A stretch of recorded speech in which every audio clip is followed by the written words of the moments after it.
Hey guys, welcome back. Welcome to Mr. Spitzer's office. This is where all my library are. You can see all my books back there. Um, and if you really wanted to see my desk, I could show you my desk. But we're here in the library at my desk to go and break down Westward Expansion for you. So the first slide we have here is talking about many Americans believe the nation had manifest destiny to claim new lands. So that raises the question, what the heck is manifest destiny? So basically what manifest destiny is a belief by Americans that they were destined to not only settle but control all the lands of North America, basically from the Atlantic Ocean to the Pacific Ocean. And dominate basically the American continent. It was first put forward by a newspaper, and in a specific picture. And here is the picture. And this was put in a newspaper, and it's called, if you can see, American Progress is what the title of this thing is. And this slide breaks it down pretty well for you. Shows the Mississippi, shows Native Americans being run off. It shows Americans moving west. And it shows this woman who is moving west with them. She is supposed to be like an angel. She's divine entity, so showing that Americans should move west. So that's what we've got here. We're going to go back to our first slide here. So what's going on at the time? We're getting a lot of new land. The economy is doing well, but we need more space. There's more people moving in. We need more farms. We need more ranches. So people start to move west, and that's where this whole idea of manifest destiny really comes from. So when you're on an assessment, on a writing piece, when you're talking about manifest destiny, it's this belief that America is supposed to dominate the continent, supposed to dominate North America from sea to shining sea, if that makes sense to you. So we'll move on. And that is that slide. We're going to move on from there. So what's going on with westward movement? So breaking it down to why and what. So the causes. Again, number one, they believe they had manifest destiny, or the belief that they should dominate the entire North American continent. We needed to acquire vast land, and we're acquiring vast new land. And a lot of people were moving west after Lewis and Clark and discovering new trails to the west, exploring, creating trails like the Santa Fe Trail, the Oregon Trail, the Mormon Trail. All of these are trails moving west, moving to new resources, moving to new land. And finally, gold is discovered in California, and that is another spur for this westward movement. So that's the reasons why. What happens because of it? As we saw in the South with Indian removal, Native Americans get pushed out again. With the Trail of Tears, we had moved Native Americans into Oklahoma. Now we're going to push them out. We gave them land. Now we're going to kick them out of it and move them even further west, because Americans need that land. Americans began to travel west to settle new areas. This is when you see like the wagon train and people moving to the west in wagons and going through the west and living in the middle of nowhere. So that's what we're seeing here. The United States, by the end of this westward movement, will stretch from the Atlantic to the Pacific, with California. And California experiences a population boom. What's really crazy about this whole thing, you would think with people starting in the East Coast and moving west, that the population would go and grow as it went west. So you would see population in Missouri and Nebraska and Iowa and Wyoming, all these places. It doesn't work like that. People basically skip all that area in the middle, Wyoming, Oklahoma, Nevada, because it's at this time a very uninhabitable place.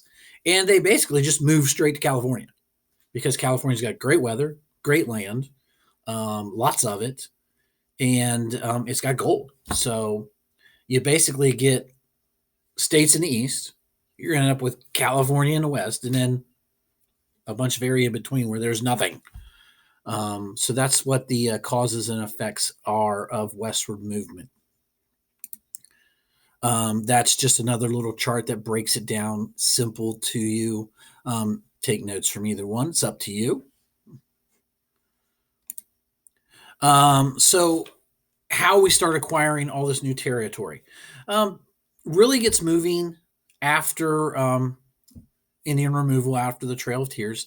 Get around 1844, a guy by the name of James Polk is elected, and he acquires Oregon and Texas. Buys Oregon through a treaty. So we make that a territory. We get Texas in 1845 through an annexing. Basically, an annex is kind of like this. My friend's got really nice land over there, so I'm just going to go take it from him. That's basically what an annexation is. Texas had been part of the Spanish Empire. Texas had rebelled, created its own state, lasted a little bit of time, and then was annexed by the United States. That's why you always hear Texas called the Lone Star State, because they were its own individual country for a little bit. So that's how we start to acquire new territories. Oregon by treaty, Texas by annexation. The funny thing is, moving into Texas and annexing Texas is going to cause us a lot of problems with the country of Mexico. Mexico kind of saw Texas as, lost territory. It's right on the border. And so it's going to cause a lot of tensions between us. Americans move into the area. They don't listen to the border so well. And so it's going to cause a border dispute between us. In order to settle the border dispute, we decide to buy New Mexico and California. Mexico refuses. And so President Polk orders a army to the border region. You put two armies close together, they're going to start conflict. Next thing you know, we're shooting at each other, and Congress declares war on Mexico in April of basically about 1846. The particulars of the war, we don't really need to get into that. Mexico loses, we win, and we get the Treaty of Guadalupe Hidalgo. I know, that's a really weird name. I don't know where they came up with that, other than that's the town where it was negotiated. What we end up getting is what we call the Mexican Secession. So Mexico loses the war, and so they had to give up stuff or succeed stuff or give to us. So we end up with California, Nevada, Utah, most of Arizona, most of New Mexico, most of Colorado, and Wyoming. All of those are given to us.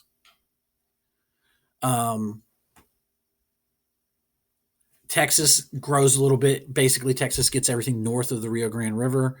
It increases the size of the United States by about 25%. So this is a big chunk of land that we get. Very shortly thereafter, we purchase basically most of the rest of Arizona and New Mexico in what we call the Gadsden Purchase. We give Mexico $10 million, and we end up with the rest of Arizona and New Mexico. So again, this is all part of manifest destiny. It's the God-given right for America to control the North American continent. So that was one of the the principles behind the Mexican-American War. We were destined to control this, so let's just go take it. And we did. And so we end up with most of the West at this point. Um, while we got all this land, it causes some problems. Um, we don't need to specifically deal with this in our assessment, but there could be a couple of questions come up. Basically, you're mixing American culture, Native American culture, um, Mexican culture, the three economies, the three societies, the social differences between them. Um, so they all come together in this big melting pot, and it's going to cause tensions and conflicts to a certain degree, especially between Americans and Native Americans, and to a lesser degree, also between Mexicans living in the area and Americans. Um, what it ends up creating is a unique Southwestern culture, area, and traditions. So, um, again, not overly important for our assessment, but you may want to take a look at this. There will be at least one question on there. So, you need to look at the differences between those. Um, this also spurs a big wave of immigration to California. In addition to gold being found there, there's lots of land in California. And so, as a result of all of this expansion, you see a big wave of immigration to California. The slide's pretty self-explanatory. Um, you get gold miners coming in. A lot of people from China are starting to move in. Um, for the reason that most people come to America, it's in the land of opportunity. They're coming here to make money. Um, what's really interesting is you see a lot of racial conflict with the Chinese moving in.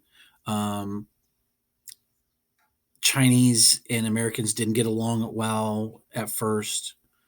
Um, the legal processes of the area favored Americans over these Chinese immigrants.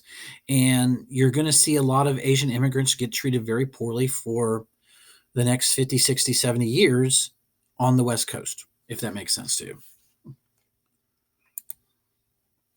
This is just a map. It shows you particularly how we got all of this area.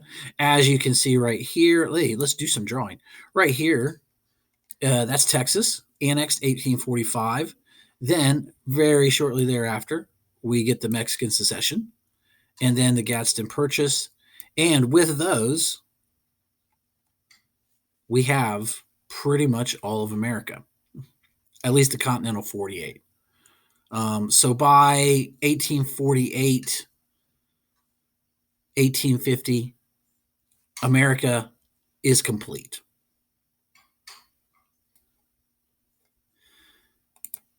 Okay, we're back. And this is another little visual that shows you basically the timeline of how we got all this land.